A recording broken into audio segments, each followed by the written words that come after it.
کہ بھائی جب اللہ اپنے جیسا ایک اور اللہ بنائے گا تو پہلا اللہ بن جائے گا خالق، دوسرا بن جائے گا مخلوق، تو خالق اور مخلوق میں مماثلت کیسی؟ تو دوسرا پھر پہلے جیسا تو نہ ہوا، اس جیسا کوئی ہو سکتا ہی نہیں ہے۔ وَلَمْ يَكُنْ لَهُ كُفُوًا أَحَدٌ، تو یہ رب نے اس عقیدے کی نفی کی۔ عیسائیوں کے جو حضرت عیسیٰ علیہ السلام کو ابن اللہ کہتے ہیں اس کی نفی کی، یہودیوں کے جو حضرت عزیر علیہ السلام کو ابن اللہ کہتے ہیں اس کی نفی کی، اور جو مشرکین فرشتوں کو بنات اللہ کہتے تھے اللہ کی بیٹیاں اس کی نفی کی۔ لہذا اگر 25 دسمبر کو عیسائی اس عقیدے کے پیش نظر اپنی عید منائیں کہ اس دن اللہ تعالیٰ نے حضرت عیسیٰ علیہ السلام کو نعوذ باللہ جنم دیا اور وہ اللہ کے بیٹے قرار پائے، تو پھر ان کو کرسمس مبارک کہہ کر کیا مطلب ہے؟ ان کے اس عقیدے کی ان کی تائید کرنا کہ جو تم عقیدہ رکھتے ہو اور جس عقیدے کو اپنے دماغ کے اندر رکھ کر یہ خوشی منا رہے ہو، ہم بھی اس عقیدے کی تائید کرتے ہیں اور تمہیں مبارک دیتے ہیں۔ حضرت عمر فاروق رضی اللہ عنہ فرمایا کرتے تھے ان غیر مسلموں کی عبادت گاہوں کے پاس نہ جایا کرو اور ان کے تہواروں میں ان کے قریب نہ جایا کرو، اس لیے کہ جہاں یہ تہوار مناتے ہیں وہاں رب تعالیٰ کا غضب نازل ہوتا ہے۔ مجھے ڈر ہے کہ تم جاؤ گے کہ تمہارے اوپر بھی رب کا غضب نہ نازل ہو۔ کیوں؟ اس لیے کہ وہ ہم عید مناتے ہیں کسی عقیدے کے تحت، ہم بڑی بقرعید مناتے ہیں کسی عقیدے کے تحت، ہم عید الفطر مناتے ہیں کسی عقیدے کے تحت۔ وہ صرف خوشی نہیں ہوتی، وہ ایک عقیدہ ہوتا ہے، ایک شریعت کا اسلام کا دیا ہوا نظریہ ہوتا ہے۔ تو اسی طرح غیر مسلم بھی جو عقیدہ جو خوشی مناتے ہیں وہ اپنے کسی عقیدے کے تحت مناتے ہیں، لہذا ان کو ان کی مذہبی رسومات کے اندر مبارک دینا، یہ اس میں کسی طریقے سے شرکت کرنا، ان کی معاونت کرنا، گویا کہ ان کے عقیدہ فاسدہ کی تائید کرنا اور ان کے ساتھ ان کا ہم نوا بننے کے مترادف۔ لہذا اسلام ہمدردی سے نہیں روکتا، رواداری سے نہیں روکتا، حسن اخلاق سے نہیں روکتا، قرضہ دینے یا مشکل میں کسی غیر مسلم کی مدد کرنے یا ہدیہ تحفہ دینے اس سے منع نہیں کرتا، لیکن ہماری کسی بھی حرکت سے ان کی مذہبی رسم کی تائید نہ ہونے پائے اس کا خیال رکھنا ہے۔ اسلام اس سے منع کرتا ہے۔ پھر اللہ تعالیٰ نے ارشاد فرمایا وَقَالُوا اتَّخَذَ الرَّحْمَنُ وَلَدًا، یہ لوگ کہتے ہیں کہ اللہ نے بیٹا جنا ہے، اللہ نے ایک بیٹا بنایا ہوا ہے۔ لَقَدْ جِئْتُمْ شَيْئًا إِدًّا، تم نے ایک بہت بڑا جھوٹ باندھا ہے، تمہیں پتا ہے کہ تم کتنی بڑی بات کر رہے ہو۔ تَكَادُ السَّمَاوَاتُ يَتَفَطَّرْنَ، تم نے اتنی بڑی اور بھاری بات کہی ہے کہ اس کی وجہ سے آسمان پھٹ پڑے، وَتَنشَقُّ الْأَرْضُ، زمین شق ہو جائے، وَتَخِرُّ الْجِبَالُ هَدًّا، اور یہ پہاڑ اتنے سخت اور بڑے پہاڑ یہ ریزہ ریزہ ہو کر بکھر جائیں۔ أَمْ دَعَوْا لِلرَّحْمَنِ وَلَدًا، تم کہتے ہو کہ رب نے بیٹا بنایا۔ وَمَا يَنبَغِي لِلرَّحْمَنِ أَن يَتَّخِذَ وَلَدًا، رب کو اس کی شان کے لائق ہی نہیں ہے کہ وہ کسی کو اپنا بیٹا بنا لے یا وہ کسی بیٹے کو جنم دے، یہ اس کی شان سے بہت بعید چیز ہے۔ دیکھیں ایک چھوٹی سی مثال میں دیتا ہوں آپ کو کہ یہ کتنی بڑی گالی۔ آپ کہیں بازار میں گھوم رہے ہوں، آپ کو کوئی صاحب آ کر یہ کہہ دے کہ جی مبارک ہو آپ کے گھر ایک بڑے ہی خوبصورت چونچ والا، خوبصورت کلگی والا، خوبصورت پنجوں والا مرغا پیدا ہوا۔ کیا یہ خوشخبری یا گالی ہے؟ اس سے بڑی گالی کیا ہوگی کہ آدمی کے گھر میں اس کی جنس سے ہٹ کر کسی اور جنس سے کوئی مخلوق پیدا ہو جائے، اس سے بڑھ کر کیا گالی یا کیا بے عزتی ہوگی؟ یہ ہم مخلوق ہو کر اس کو برداشت نہیں کرتے، وہ تو خالق ہے، اس جیسا تو کوئی ہو ہی نہیں سکتا۔ اس نے تو یہ اعلان کر دیا کہ میری کوئی اولاد نہیں، یہ اولاد کا یہ تناسب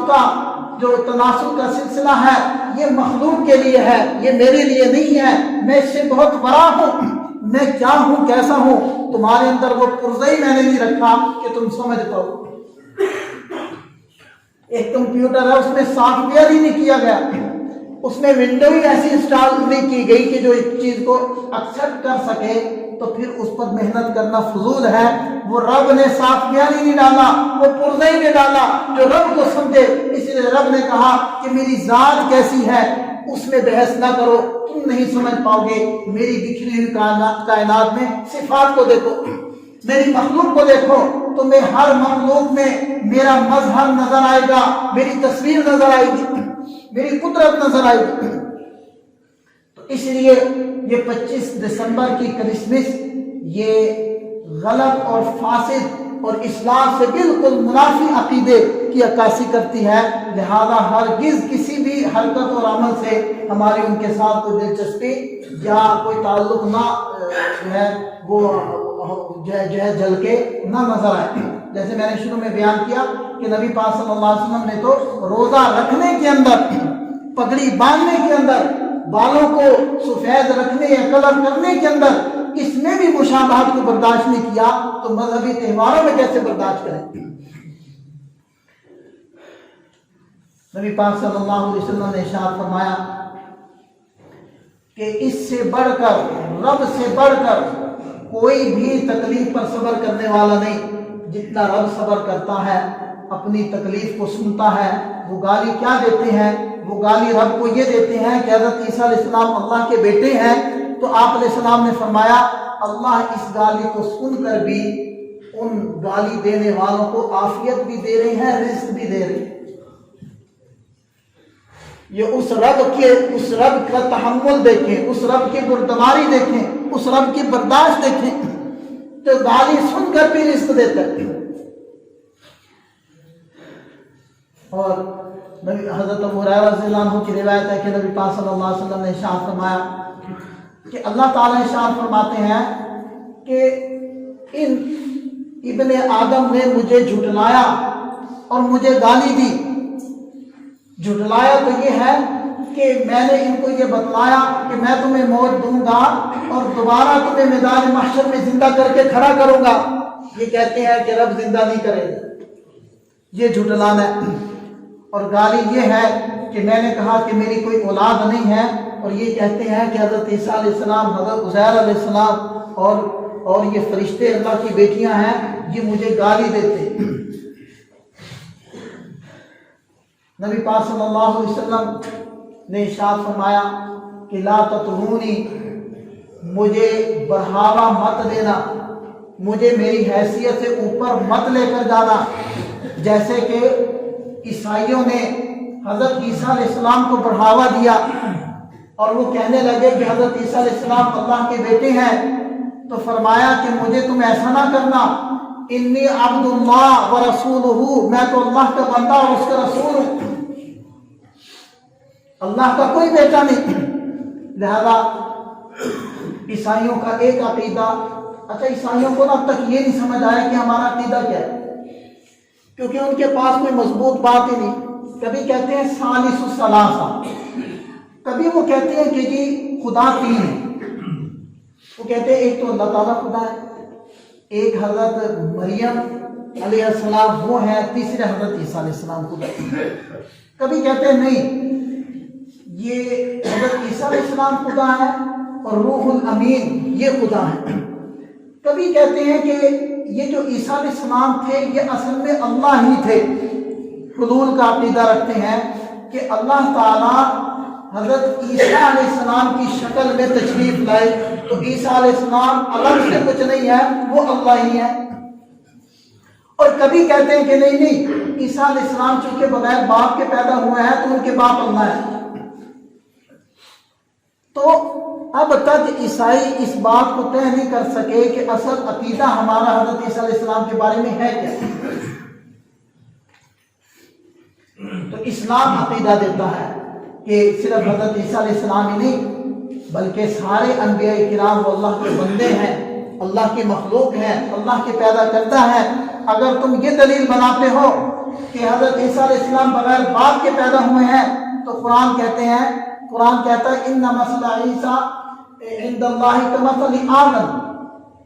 خلقہ من تراب ثم قال له کن فیکون، کہ تم تو حضرت عیسیٰ علیہ السلام کے بغیر باپ کے دنیا میں آنے پر پریشان ہو گئے ہو، ہم نے آدم علیہ السلام کو بغیر باپ اور بغیر ماں کے پیدا کیا۔ ادھر تو ایک اس نہیں ہے، ایک طرف نہیں ہے، ادھر دونوں طرفیں نہیں ہیں، وہ اللہ کے بندے ہیں، تو پھر حضرت عیسیٰ علیہ السلام بغیر باپ کے پیدا ہو گئے تو وہ اللہ کے بیٹے کیسے ہو؟ وہ بھی اللہ کے بندے۔ اور آپ علیہ السلام نے ارشاد فرمایا کہ یہود کی اور غیر مسلموں کی کسی بھی اعتبار سے مشابہت مت اختیار کرو، اور اللہ کریم نے ارشاد فرمایا یا ایھا الذین آمنوا لا تتخذوا اليہود والنصارى اولیاء بعضهم اولیاء بعض، اے ایمان والو ان یہود اور نصارہ کو دوست نہ بنانا،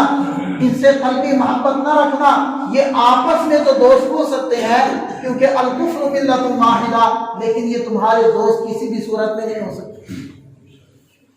کہتے ہیں کہ چائنا ہمارا بیلی ہے، چائنا ہمارا دوست ہے، آپ نے کبھی سرچ کیا ہے کہ چائنا کے اندر مسلمانوں کے حالات کیا ہیں؟ وہاں مسلمانوں کے اوپر کیا کچھ ظلم کیے جا رہے ہیں، اور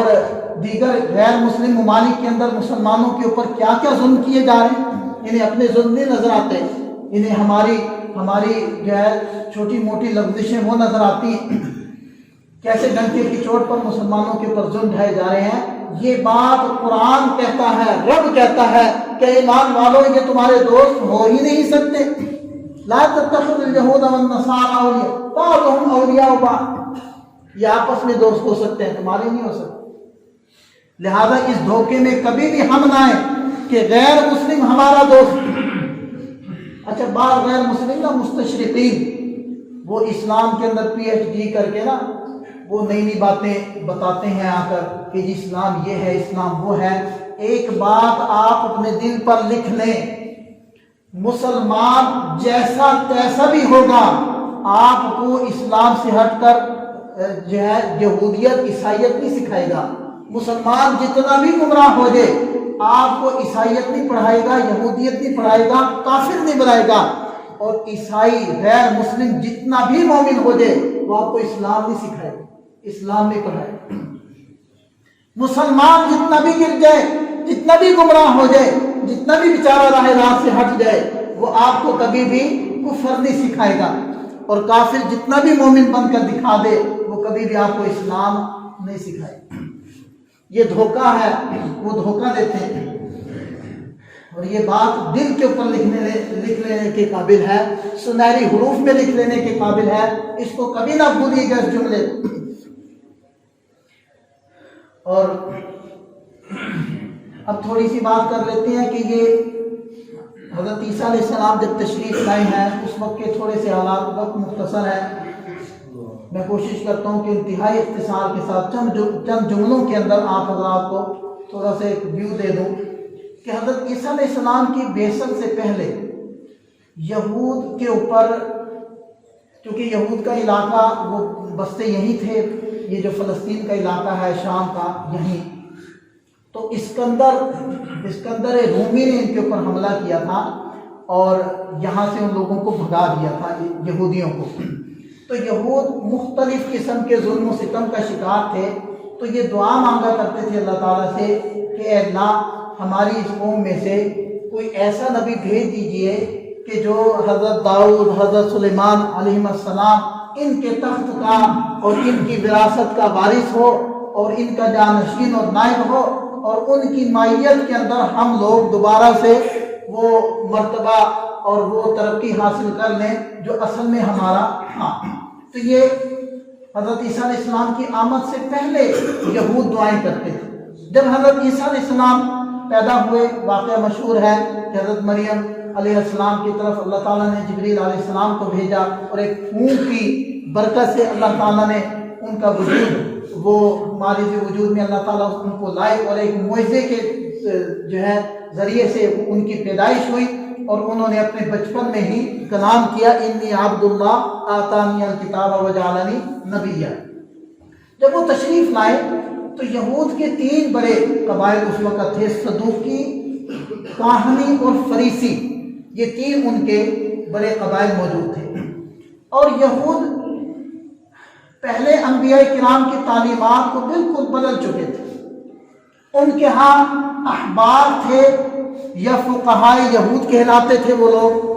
وہ دین کے ٹھیکیدار یا کیا سمجھ لیں آپ چیئرمین بنے ہوئے تھے کہ جو ان کو جیسا ہدیہ دے دے ویسا مسئلہ پوچھ لیں۔ تو وہ جو احکامات تھے جو اللہ تعالیٰ نے نازل کیے تھے